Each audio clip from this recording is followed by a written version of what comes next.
Have you heard of conditional statement before? What is even conditional statement? Conditional statement is a condition that when it's met, if this time, for instance, when they say if it rains, the ground goes wet. Wet. That is a conditional statement. So it has to be wet. It has to rain for the ground to be wet. So if this condition is met by rain falling, the ground will go wet. So on conditional statement, you have zero conditional statement, you have first conditional statement, you have second conditional statement, you have third conditional statement, you have mixed conditional statement. There are five: zero, first, second, third, and mixed. But for the purpose of this video, we'll be treating just first and sorry, zero and first.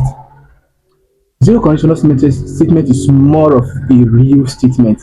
For example, the one that I used: when it rains, the ground goes wet.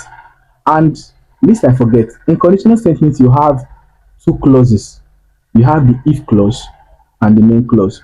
When the if clause appears before the main clause, you always use a comma to indicate. For instance, the one I want to say now, the if clause will come before the main clause. If it rains, comma, the ground goes wet. But when the main clause comes before the if clause, you don't have to use comma, you don't have to put any punctuation mark except when you are done writing. For instance, the ground goes wet if it rains. There is no comma here, there is no punctuation mark at all. Hope you understand. So, what is an example of zero conditional statements? Because this is real, you and I know that if it rains, the ground goes wet. So, it is real, it's a zero conditional statement.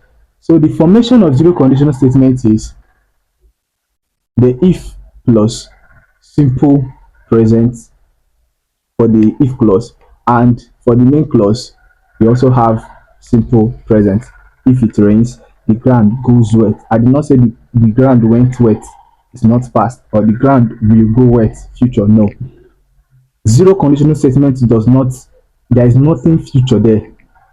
It is simple present in the if clause, simple present in the main clause. But when we come to the first conditional statement, that is where you have the if clause will have a future verb there, which is will. For the main clause, it will also have a future verb there, will. For instance, if I go to London, I will see the Queen. If I go to London, comma, I will see the Queen. Meaning, if I go to London, I will see the Queen. It's talking about future. Because the if clause, the last statement I made, the if clause came before the main clause. That's why you see comma there. If I go to London, comma,